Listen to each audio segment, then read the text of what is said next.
இன்றைக்கி நம்ம பார்க்க போகிறது வந்து சன்ரைசர்ஸுக்கும் ராஜஸ்தானுக்கும் நடக்கக்கூடிய மேட்ச்சில் பார்க்க போகிறோம். பிட்ச் ரிப்போர்ட்டில் வந்து இன்றைக்கி கண்டிப்பாக 300 ரன் அடிக்கக்கூடிய ஸ்டேடியத்தில் வந்து ஹைதராபாத் இருக்கும். அது எஸ்ஆர்ஹெச் பிள்ளைங்களோன்னு பார்ப்போம். அதில் டாப் 3 ரொம்ப ஸ்ட்ராங்காக இருக்காங்க. Abhishek Sharma, Travis Head, Ishan Kishan. இது 3 பேரில் 2 பேர் கண்டிப்பாக நின்று அடிப்பாங்க. இஷான் கிஷன் அவர் நல்ல ஃபார்மில் இருக்கார். அடுத்து நம்பர் 4 வந்து நிதிஷ் ரெட்டி. அவர் இந்தியாவுக்காக டெபியூட் ஆனார். நல்ல ஃபார்மில் இருக்கார். பவுலிங்கும் அவரால் போட முடியும்.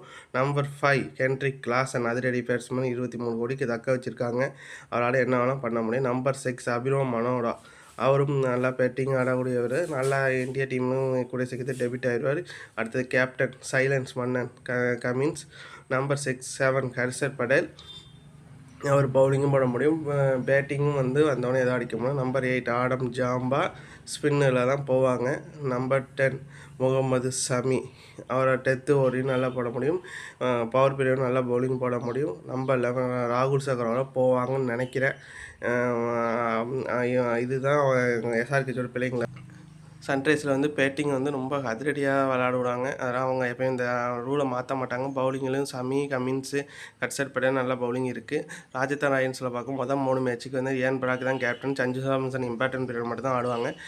ஓப்பனிங்கில் வந்து ஜேஸ்வால் அவர் இந்தியா டீமுக்கும் ஆடணும். ஏன்னா T20 இப்போ அவருக்கு இடம் இல்லாமல் டெஸ்ட்டில் மட்டும் தான் இருக்காங்க. அதனால் அது ப்ரூவ் பண்ணி காமிக்கணும்.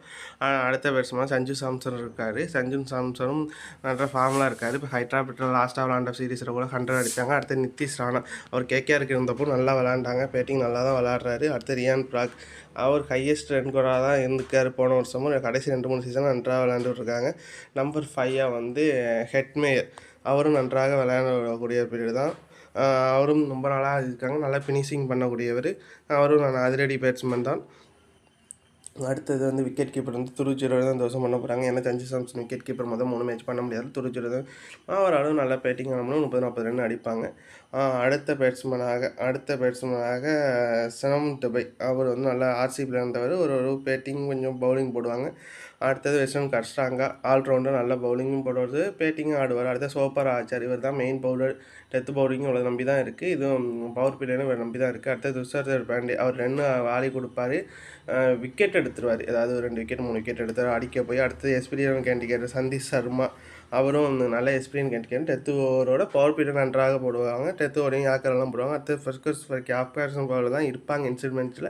அவர் நல்லா விளாடுனா வேறு ஆள் மாற்றுவாங்க. இதான் ராஜஸ்தான்ஸோட பிளேயிங் 11. இந்த மேட்ச்சுக்கு வந்து ஹை ஹோல்டிங் மேட்சாக தான் இருக்கும். இந்த ஹையஸ்ட் ரன்னு மேட்சாக தான் இருக்கும். இதோட சன்ரைஸுக்கு வந்து 55%, ஆர்ஆருக்கு 45% தரேன்.